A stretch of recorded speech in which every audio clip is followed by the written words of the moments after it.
Hey everybody, welcome to Radical Books and Politics. We are here in the city college, I'm always complaining at the city colleges. We're at the city hall, and we are advocating for the mask mandates to continue as well as vaccinations. You're going to hear from a number of speakers, and we're just getting up, so you're going to hear some noise and whatnot. So thanks so much for watching. If you like the show, like and subscribe. All right. Sure, yeah. Oh, you can lock it if you need.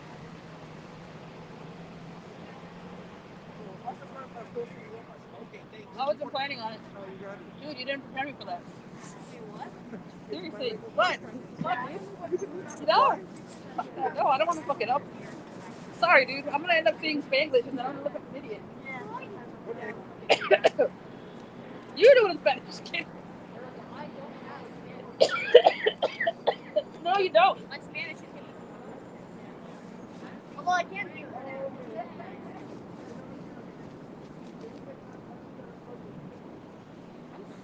My computer cold. I ran so fast out of the house. I didn't put my shoes on, dude. I am scared by the Brother, please. You've done way more cameras than this. I've never seen it. Yes, you have.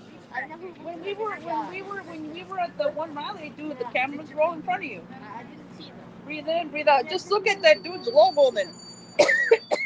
See that purple logo? Yeah, just think right in the Yeah, middle. no. It's like when you look at people's faces and you're nervous, instead of looking at their eyes, you look at their forehead. I haven't looked at this guy's So you can look at that beautiful lady in the back. Or whatever, dude. Fuck.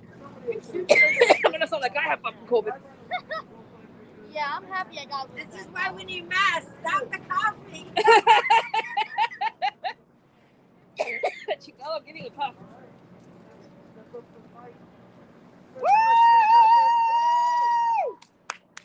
Hey, good morning, everyone. My name is Lynette Sims. I'm the co-chair of the organization called Black Women Organizing for Power. I'm also in leadership of the People's Response Network that I'll be monitoring today's press conference. Thank you. My first speaker is Alderman Brian Sigcho-Lopez of the 25th Ward. Can you speak up a little bit on that, please? A little louder. Yeah. Our first speaker is Alderman Brian Sigcho-Lopez from the 25th Ward, and he's also the lead sponsor of our ordinance, which is titled "Take the Vaccine to the People." Woo! Thank you. Woo!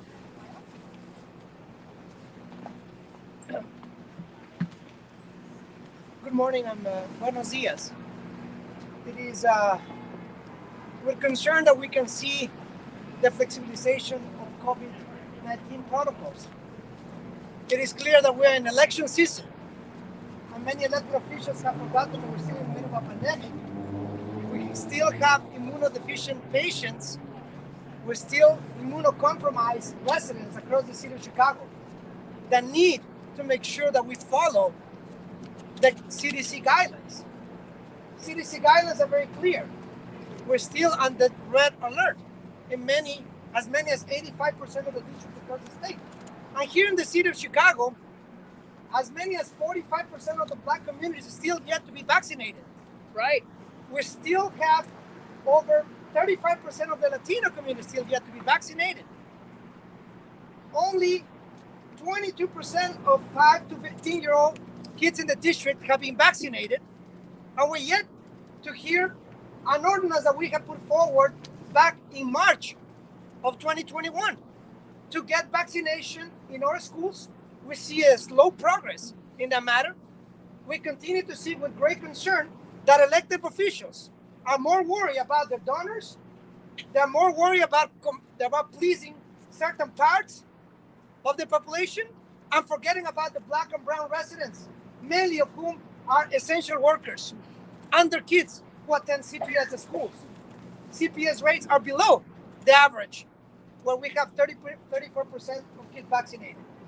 So what we're asking to the mayor of the city of Chicago is to push and finally let us have a vote on the vaccination for all ordinance.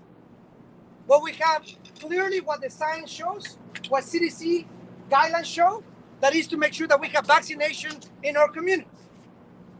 We're also asking elected officials across the state to put aside political calculations and prioritize the health and well-being of our kids, our families, essential workers, and kids in our school districts. Brevemente en español, primero que nada agradecer a todos los quienes están aquí presentes, mamás, papás de familia, estudiantes, que tenemos también aquí estudiantes de CPS, también tenemos aquí expertos de salud pública que están urgiendo a todos los oficiales electos a poner, antes que los cálculos políticos, poner por encima de todo el bien y la salud pública de todos los residentes de la ciudad de Chicago y del estado de Illinois. Es con mucha preocupación que vemos que ya estamos en campañas políticas y se van olvidando las prioridades de salud pública. Vemos que ya vamos al más o menos del 45% de residentes negros de la ciudad que no han sido vacunados. Casi el 35% de la comunidad latina que todavía no ha sido vacunada. Con preocupación vemos que solo el 22% de niños y niñas de nuestro distrito de 5 a 11 años han sido vacunadas. Con preocupación vemos que políticos a lo largo del estado y aquí en la ciudad de Chicago tratan de poner por encima de la salud pública los cálculos políticos de siempre. Right.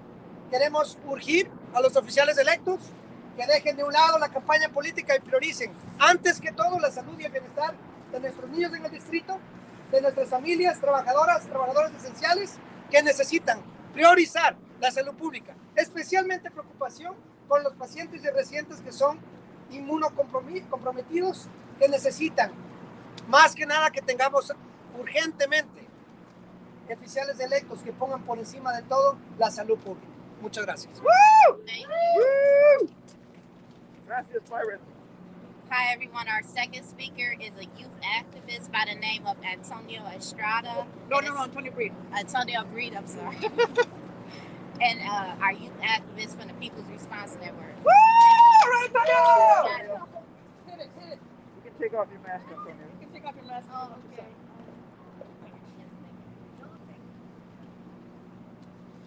You got this, bro.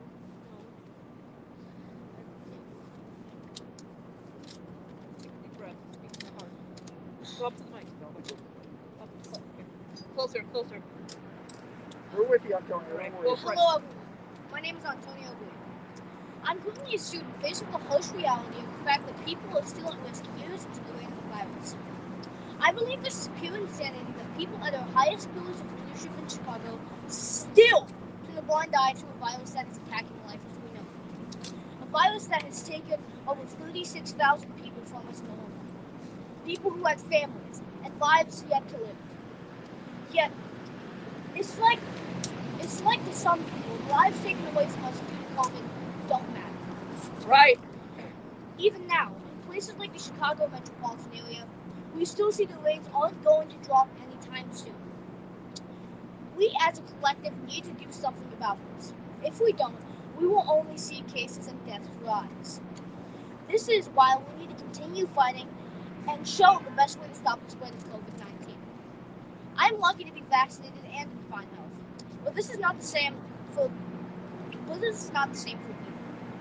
Even a full year after the release of the vaccine to all United States, only 75% of people in the US have at least one dose of the vaccine, which may sound good on paper. That still means 1/4 of all Americans aren't vaccinated. With the spread and ability of COVID-19, 1 person out of 4 isn't a good enough statistic for a push to fight COVID. Right. We need to get the population vaccinated together. If we believe in safety, we should keep pushing. From everyone from Los Angeles, the Chicago metropolitan area, to Washington, D.C. We've been in this fight since 2020, and we're not stopping so close to the end. Woo! Preach it, All right, Antonio. Excelente. And yes, he wrote that by himself. Says his proud mother. I am very proud of myself. I'm Jesú Estrada.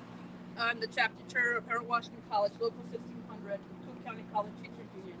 And I'm also here as a concerned mother. I'm a mother of 2 CPS students, Antonio, who is 11, my daughter, who is 6.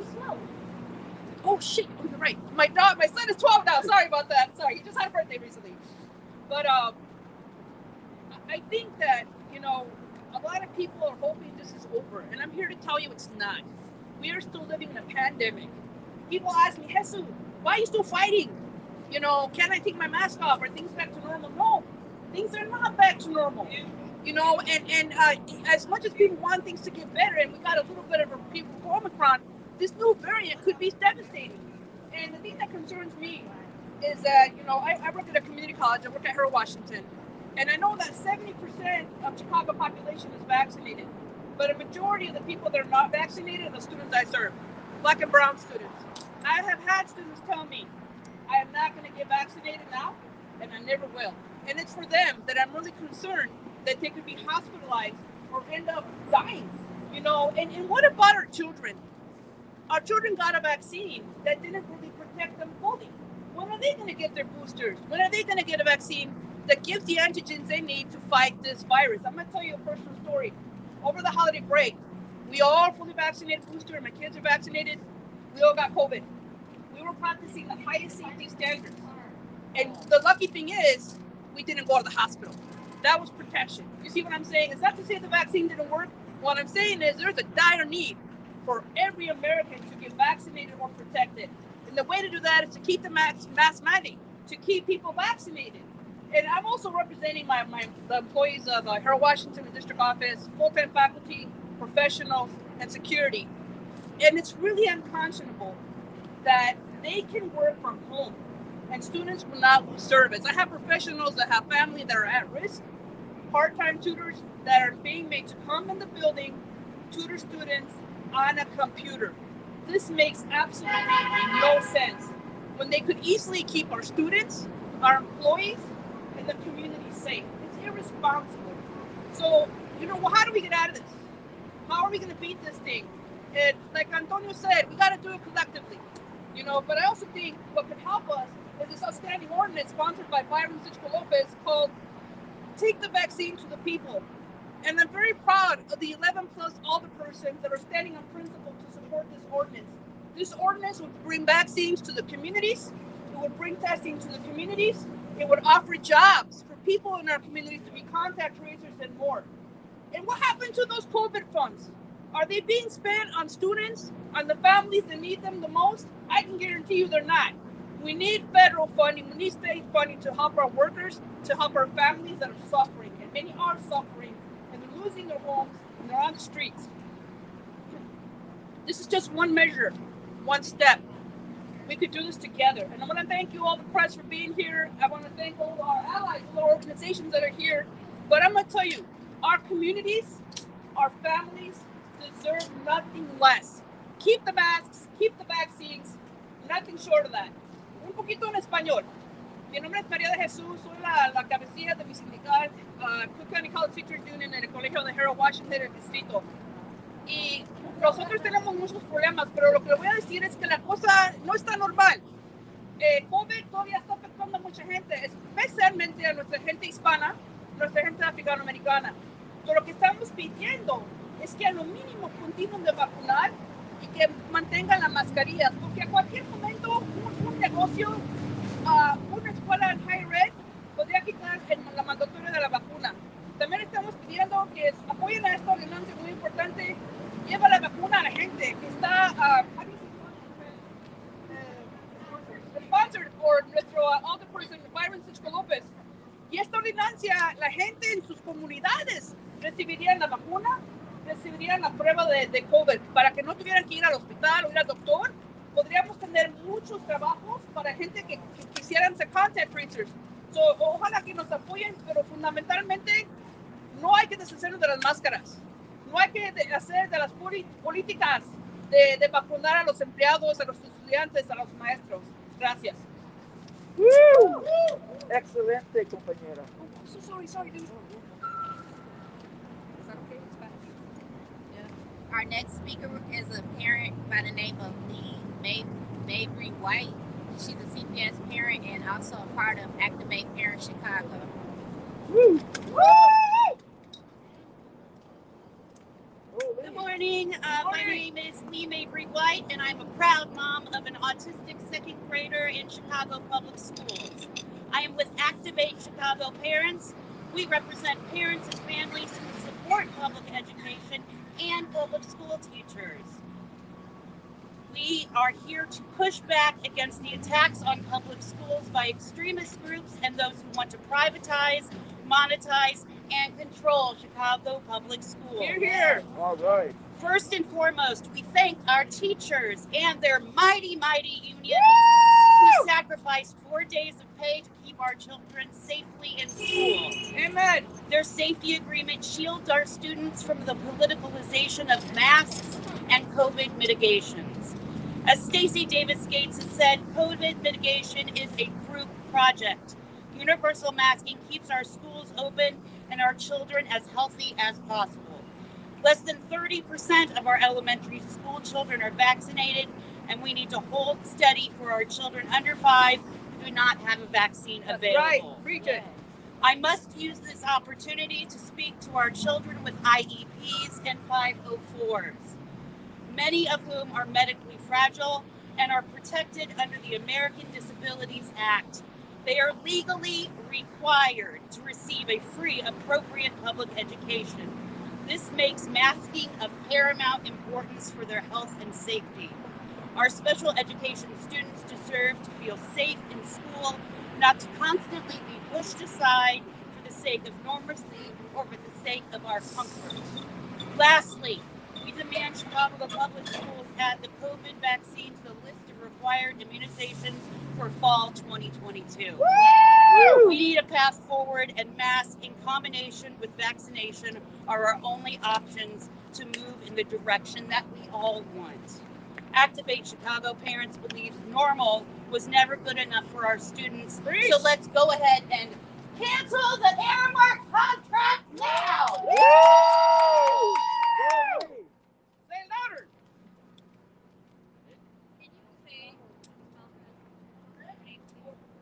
Leigh is spelled L-E-I-G-H. Mabry is M-A-B-R-Y, and White is W-H-I-T-E. Speak up, sister. Speak up. Speak up. Sorry. Sorry. Our next speaker coming to the stage is Erykah. She's a CPS mom and also represents Raise Your Hand, Illinois. Woo! Raise your hand in the house. Woo! Yes. Hi, my name is Erykah Nava. It is spelled Erykaah. Nava, N-A-V-A. I am a CPS parent to a first grader. I am also the communication strategy organizer for Illinois Raise Your Hand. We are here today because we are in support of continued mask mandates and vaccine mandates for the 2022-2023 school year. Recently, anti-mask and anti-vaccine protests led by mainly white wealthy parents and various electeds have risen across the nation and have now popped up in CPS. Those parents do not represent our community's most vulnerable and oppressed in our Chicago public schools, nor do they represent the care we have towards our disabled, immunocompromised, low-income, unvaccinated, and or Black and brown communities. Many of our CPS parents and community members are frontline workers, forcing them to be consistently exposed to COVID. Removing mask mandates continues the historical isolation and mass death of our most vulnerable community members. In addition, children 5 and younger remain unvaccinated, and it is unclear when we will receive a vaccine for them. We cannot leave those children and their families to fend for themselves in the middle of a pandemic. Children 5 to 11 still have a low vaccination rate, and only a bit over half of 12 to 18-year-olds are vaccinated. We need a vaccine mandate for schools. It is our communities who are dying from COVID and long COVID complications. We will not accept any more mass COVID deaths. We will not accept the ill-equipped way our government has handled this pandemic. We have the right to fight for our lives against a government that does not care about us. It is selfish and individualistic to want to return to your normal, because that means you get to ignore the mass death, violence, and pain our communities have gone through during and way before this pandemic. Normal has never been enough for our families, and returning to that would mean nothing has changed for our underfunded schools and communities. Normal for our community communities has been understaffed schools, lack of materials, lack of P and AC systems, lack of funding, over-policed communities, poverty, lack of housing, racism, public school closures, gentrification, and dirty schools. That is systemic oppression. That's right. That is taking away our children's right to live and learn in a safe environment. We demand to keep all COVID medications for our schools, including masks, consistent testing for students and staff, vaccination clinics at schools, updated air ventilation and filtration systems, KN95 and N95 masks, and transparency on the COVID federal relief money that Mayor Lightfoot received for CPS. Here, here. We demand more teachers, mental health counselors, and nurses hired at schools in order to have a sustainable school community. We demand that CPS make an action plan for CPS students who have lost loved ones from COVID. We demand CPS directly aid homeless and low-income CPS families. We demand true and transformative equity for our CPS families. We will ask Mayor Lightfoot once again, where is the ARP money? When people tell us to learn to live with COVID, or COVID is like the flu, they are really saying our most vulnerable do not matter, that their lives are expendable for the sake of normalcy. Well, here we are here to show that we will never stop fighting for each other's safety and lives. Hey! All right, Erykah. Woo! Our next speaker is Bea Weastrate. She's a CPS grandmother.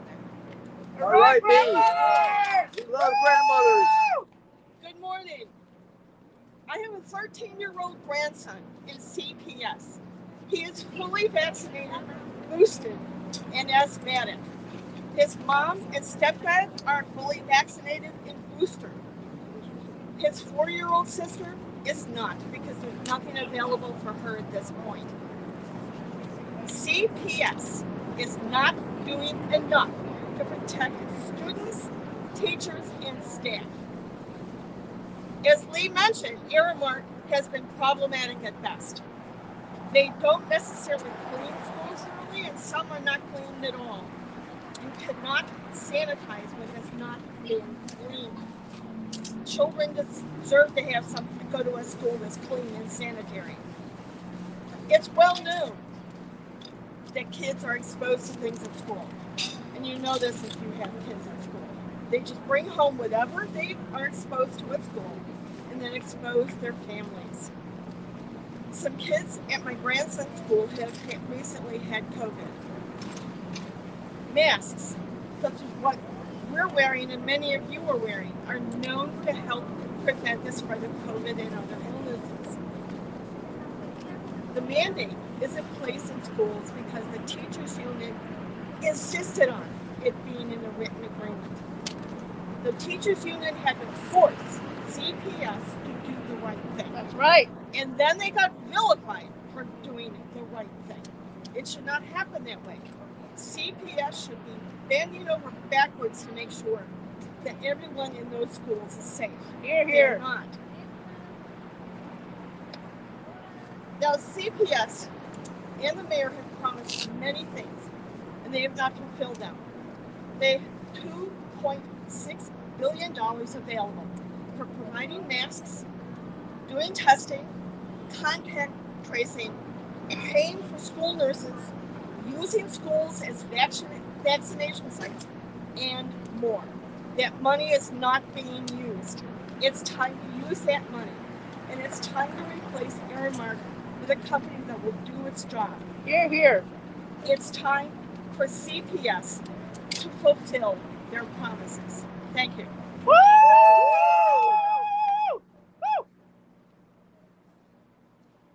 Good morning, everyone. My name is Lynette Sims, and I'll be the next speaker. I'm a Chicago resident and an essential worker.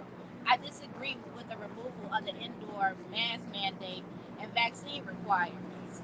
The Great Unmasking is a term coined by our sister, Kathy Powers, and is perfectly describes the situation that we find ourselves in right now. Will result in tragic consequences at the expense of essential workers across the city and the state. COVID-19 is spread through airborne transmission through particles and droplets of an affected person. The virus remains in the air hours after the affected person has left the home. Studies have shown that the new subvariant of Omicron is 30% more transmissible than the original variant. Essential workers are burdened with trying to keep themselves and their families safe. It's year 3 of the pandemic, and essential workers are defenseless. We are removing the indoor mask mandate and vaccine requirements while the city has experienced a racial gap in vaccine accessibility since the creation of the virus. Many essential workers reside in the 26 high COVID vulnerability areas located in Chicago. Elected officials, IDPH and CDPH, are responsible for ensuring that every resident has access to the vaccine. High COVID vulnerability areas should not even exist. That's right. The Take the Vaccine to the People ordinance will eliminate vaccine barriers. And I encourage aldermen who haven't co-sponsored this ordinance to co-sponsor this ordinance. And I also encourage my fellow residents to demand that their aldermen co-sponsor this ordinance. This ordinance illustrates public health for the people, by the people. Thank you. Woo! So our last speaker is Dr. Howard Ehrman, who is the former Chicago Assistant Health Commissioner and UIC Assistant Professor. I'm sorry. All right, Howard. You got it. Good morning, everyone. My name is Dr. Howard Ehrman. Voy a repetir todo en español. Howard-Ehrman. This is a map of the United States this morning from the Center for Disease Control. It shows that 92% of all counties in the United States, including 96 of 102 counties in Illinois, all the counties, Cook and all the surrounding counties, are either red or orange, the highest level of transmission of COVID. What does this mean? It means that right now, in the next week, several people standing here are going to get infected or newly infected or have a repeat infection of COVID because you go inside and nobody's going to be wearing a mask. This is a graph from the CDC data that shows 12 states with vaccinations by race. In every one of the states, including Illinois, whites are 2 to 3 times more likely to be vaccinated than either blacks or Latinos, while blacks and Latinos are 2 to 3 times more likely to get infected and die. This is a question of racism that starts at the top with the President of the United States and the CDC director, who basically want us to believe that now everything's okay because this disease formally is now endemic. I mean, it's like the flu, but it's not like the flu. It's 15 times more likely to be transmitted than the flu. You're 6 times more likely to die than the flu. And who's going to get this disease first? It's primarily black and brown children in Chicago public schools, including my 2 grandchildren. It's primarily frontline workers who are working right now in restaurants, bars, Amazon warehouses, and factories. This is a crime against humanity. This is genocide, nothing less. The answer to this is an ordinance that was developed by Dr. Barbara Norman, the former Deputy Commissioner of Health, under Mayor Washington, myself, and many people who are standing here, which is very simple. It basically says, take vaccine, take testing directly into the schools, into the churches, into the Park District field houses like we did for 170 years before this. Do not tell people they have to make an appointment to get a test. Do not tell people they have to make an appointment to get a vaccine. That is genocide against the most vulnerable people. Here, here. So we have to pass this. It has to come out of the Rules Committee, where this mayor is basically keeping it in there. And that's what we intend to do. One last thing I want to just explain. January 21st, 2020, 15 miles northwest of here, the world's busiest airport. A couple flew directly from Wuhan, China into O'Hare Field, walked through the entire international terminal, stood in line in immigration, went through customs, and basically then the next day was found to have the second case of COVID known in the United States. What did our mayor and incompetent health commissioner say? basically said, don't worry, we don't have any community transmission when we had no testing. We had community transmission then, we have much more now.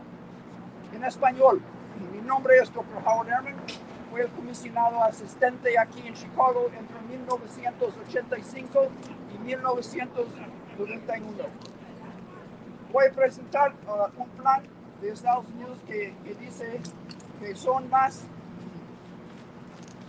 de 92% de los condados, incluyendo casi todos los condados de Illinois, el condado de Cook y todos los condados alrededor, donde la transmisión de esta enfermedad es muy alto, todavía es alto.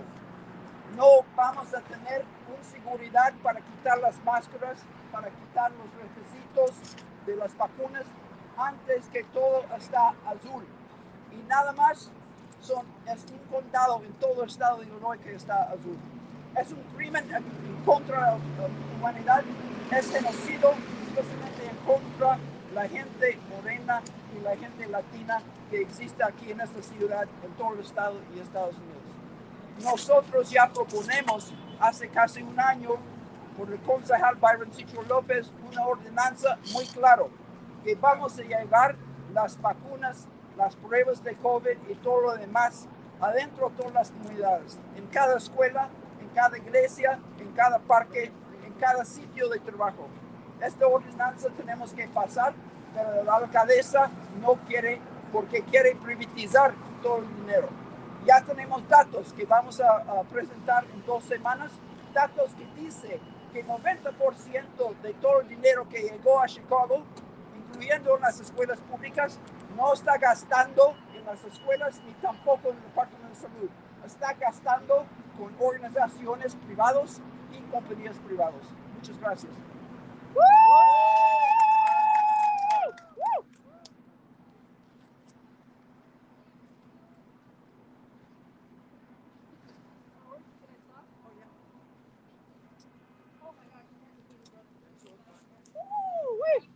Thank you. Questions? Thank you, Good WBM. morning.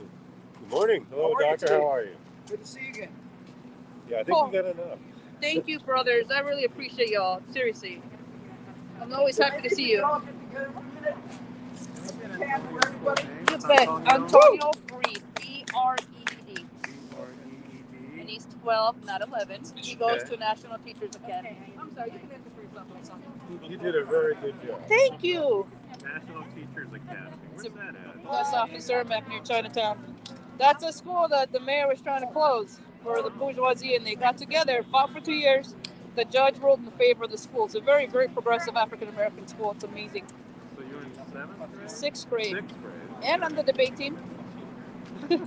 Since 5th grade. He's been on the debate team since 5th grade. It's Dr. Jesú. Yes. J-E-S, accent on the U. Okay. Estrada.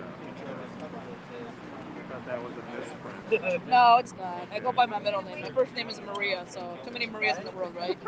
Hey, everybody. Thanks for watching. Like and subscribe if you like the stream. Bye. Yeah.